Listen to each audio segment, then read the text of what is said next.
Hey y'all, welcome back to Crime and Cocktails. If you're new to this channel, I'm Lena, and if you anything like me, you love true crime and a little drinky drink. And on this channel, we doing a little bit of both, so get your drink together and we gonna get into the story. Now, this is my second time here tonight, because as I told y'all in the last video, I was sick, so I was MIA for a little while, and so I wanted to come back tonight with two stories for y'all. And so my new segment that I am starting is going to be Missing Mondays. So it's going to be about missing people, missing persons. Every Monday, that's going to be the segment that we're going to do. So my last video, it was just a regular video, which we're going to start doing on Wednesdays.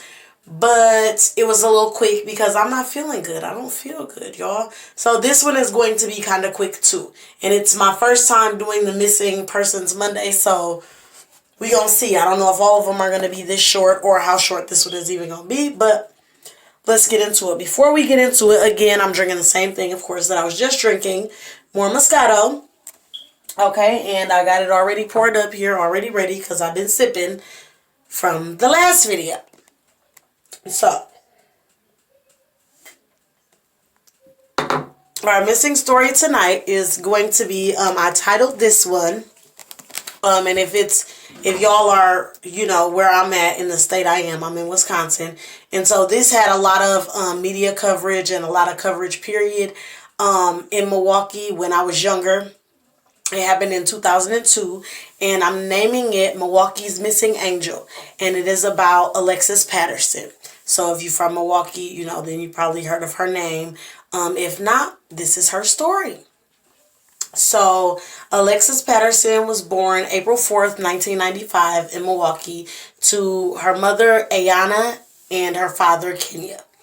She was said to have a bubbly personality and that she was really bossy, you know, and she was only a little one.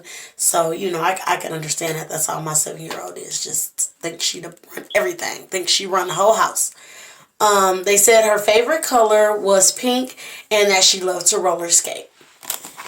By 2002, her parents had separated, and Alexis was living with her mother and her stepfather, Laron Borges. I think that's how you say his last name. And on the night of May 2nd, 2002, Alexis and her mother argued because Alexis hadn't finished her homework. And the next day at school was her day to bring treats for the class. And her mama wasn't going. She like, no homework, no cupcakes, baby. You ain't bringing no cupcakes to school. So Alexis was pretty upset about that. You know, I think she thought she was going to disappoint the class. Or, you know, just be embarrassed basically because it was her day to bring treats and she didn't bring nothing. So, you know how our kids can be cruel. So she was real sad about that. The next morning, it was like any other morning. Once Alexis got ready for school, she headed out with her stepdad. Now, the school was High Mount Boulevard Elementary, which was it was only a block away from her house. And so they said that after walking her to the corner and watching her, cross through the crosswalk, Laron, her stepfather, ended up turning back around and going home. And that was the last time anybody ever seen Alexis. It said that Alexis didn't attend any classes that day, but other students did say that they had seen Alexis on the playground crying before school and after school. Now, you know, kids, it's iffy when you're talking to kids. So I kind of feel like they saw her crying on the playground before school. Like, I mean, I don't know. Of course, I wasn't there. You know, nobody can really say for sure. But to say that they seen her on the playground crying before school and after school, like she just sat there and cried for 8 hours, and then y'all seen her at school too. It kind of, I don't know. Just my opinion. But even, so they said they seen her before school and after school, but they said that they did not see her actually in the school building. Nobody actually confirmed that she was inside of the building. Now, Alexis's parents weren't notified until after the end of the school day that she hadn't attended any classes. After that, Ayana, that's Alexis's mom, she contacted the police. They said that it took the police an hour to even respond and come on out, which was just basically, feel like to me, losing more time. Once the authorities arrived, they did search the surrounding areas. in nearby neighborhoods. They searched, West Monarchy Street, West Vine, North 60th, which were all in the area. Like, that's all close. Like I said, if you're from Milwaukee, then you kind of know. And then it said that they searched North 16th Street, which is not close. So that was kind of weird to me. What y'all searched on all the way on 16th Street for? Who knows? But they searched 16th Street too. They also searched Washington Park and sent divers out to search. Y'all know it's a big pond out in Washington Park. They did send divers out to search the pond. Nothing ever came of it. They never did find anything. Now, 2 weeks before Alexis even went missing, her school has sent out letters to all the parents. Please don't mind these people. This the masks. Y'all see where the masks be at? This just got me all fucked up. It's bothering me so bad. Anyways, 2 weeks before Alexis had went missing, her school had sent out letters to all the parents warning them about some strange man who had tried kidnapping a little boy near the school. And so they was, just telling all the parents, y'all be on the lookout, be on alert. This weirdo is around here trying to snatch kids. Weird, right?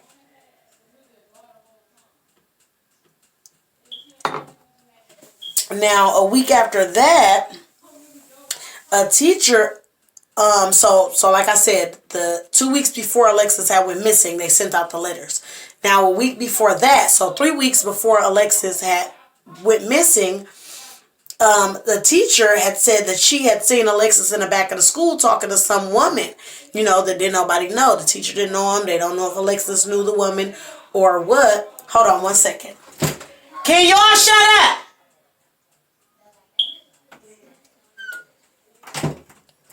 Sorry. Badass kids. Anyways, so yeah, the teacher had saw Alexis talking to some woman. And even after her mom warned her, like the teacher had told the mom, like, look, we seen her out here. She been talking to this lady. So the mama got on Alexis, like, hey, don't be talking to no weird people. Don't do it. Oddly enough, Alexis got seen talking to that same woman 2 days later. So that was something that was a little weird too. Now, a month before Alexis had went missing, sources said that there was a red truck driving slowly, around the school, in the vicinity of the school. On multiple occasions, they seen this red truck just, driving past the school, lurking, right? After Alexis disappeared, though, nobody never seen the truck again. It was never seen again once Alexis went missing.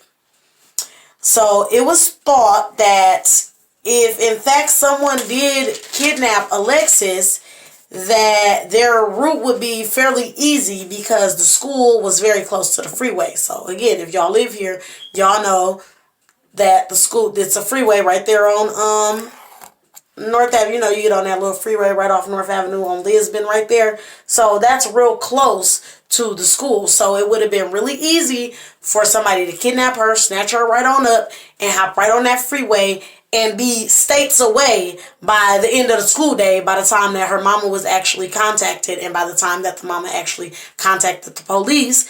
And then the police waited a whole hour before they even got there. So basically, if your child is missing, every minute, these is precious moments that we missing here on finding my baby. You know what I'm saying? So that was kind of, I don't know, that was, it's sad. It's just a sad story.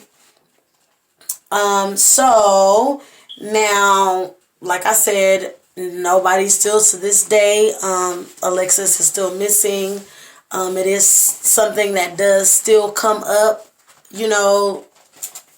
occasionally you'll hear about it on the news and stuff like that. But in 2016, the police had got a lead from an Ohio man. And he said that he thought his ex-wife was in fact Alexis. And he said the reason that he thought that was because she didn't remember anything before she was 10 years old. So 9 and under, she had no recollection of what had happened to her, this, that, and the other. And, once they spoke to her, she did produce documents, a birth certificate, and it said that she was born in Belize. Her name was Lisa. It said that she was born in Belize, and so she had a passport and a birth certificate and all of that. But to me, I don't know, maybe I just watch too many movies, but all that can be forged, right? Like, they can make all that. They can make up all that. You can make up false documents, you know what I'm saying, for anything. Look, people need to make fake check stubs, to file taxes, all type of bullshit. So, ain't no telling, you know what I'm saying? But, apparently the girl Lisa, who was supposed to be, she didn't, she didn't want to have nothing to do with none of this. She felt like, what I know of my family is my family, and that's what my story, and I'm sticking to it. And so all this other child kidnapping case shit y'all got going on, it's not me. That's what she was saying. So the husband had sneakily, I don't think that's a word. Is it a word? Sneakily took her son, brought her son to Milwaukee, and let them swab him to try to get some DNA. And then her mother, Ayana, she got swabbed too, trying to see if that was the daughter. So they say that the DNA came back and that Lisa was in fact not Alexis, and that the DNA did not match. But the ex-husband and the mom said that they think that something was fishy, something was funny, some funny shit was going on, and that they feel like the DNA and all of that was corrupt, and that something weird was going on. They just messed it all up. So they still think that, despite the DNA test or whatever, Ayana is still saying that she believes that this lady Lisa is her daughter. And like I said, Lisa, she don't want nothing to do with it. She said that, when this all first came about, there were people outside of her house crowded up, just causing a disturbance. And she said that she does feel for Ayana, that her child went missing and all that all them years ago. But that's not me. Basically, it's not me, and leave me alone. And she, and then another thing they said too is that Lisa would have actually been like 7 years older than Alexis. So, I mean, what, did y'all do some kind of testing to see if that was her real age, or y'all just going off these papers and documents that she has?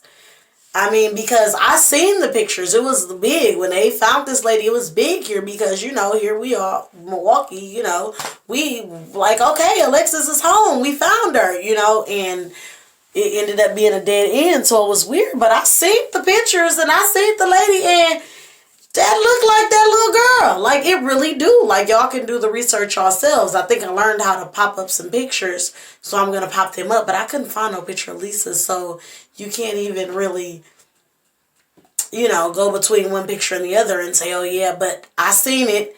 They definitely look alike. And the mom said that she actually had the same birthmark as Alexis. She had the same, like a bump on her pinky finger as Alexis, and that she had something else that had ran in the family, which was like a mole right above the eye. She, she had all these same things that Alexis had now, and like I said, they look like the same person to me. So, I mean, it just might be something that'll never get solved, but I do remember this shocking the community, and this was big here. It was like for a long time. Like, it was big for a long time, and it's just sad that they never, that they haven't came up with the conclusion or no closure for the family. You know what I mean? As of now, the mother and the stepfather, they are separated. I want to say that they said that at the end of that same year, Ayana ended up leaving LaRon due to like domestic violence, like he had been abusing her and stuff like that. And if you from here, like, a lot of people from other places might not know, but rumors were circulating, when all this first happened. And one of the rumors that I heard when I was a young teenager, when all of this went down, was that the stepdad, LaRon, had some issues with like a drug dealer and like owed somebody some money. And that's why Alexis had ended up getting kidnapped. Or was she actually kidnapped? Did they kidnap her because he owed money? Or did he trade her off to these people because he owed money and he couldn't pay? This is just a rumor, just something that was going around the city when all of this first went down. So, he stated he was innocent and he didn't have anything to do with it, even though he had taken a lie detector test and failed it. Now, they did not release what questions were asked on the lie detector test. All that it said was that he failed. This was when it was fresh. So this was years ago, but there were never no charges brought up against him or anything. So, I just think this is one of them things we just will never know, but if you know something, if you have any idea of anything, please call the, Milwaukee County Police or somebody, whoever, and help that family get some closure, because if it was you, you would want some closure. If it was me, I would want some closure, so it's just a sad story. And when she went missing, she was only 7 years old. She was in the first grade. And so, it's sad. It's sad. I pray that Lisa is her and, nothing bad happened to her. I just pray that is the outcome and that she was okay and she's fine. She grown now. She done been married, got kids, lived her life. You know what I mean? And not that something terrible happened to that baby. We can only hope, But that is the story. My Missing Persons Monday was on Alexis Patterson, and I appreciate y'all for coming and showing love.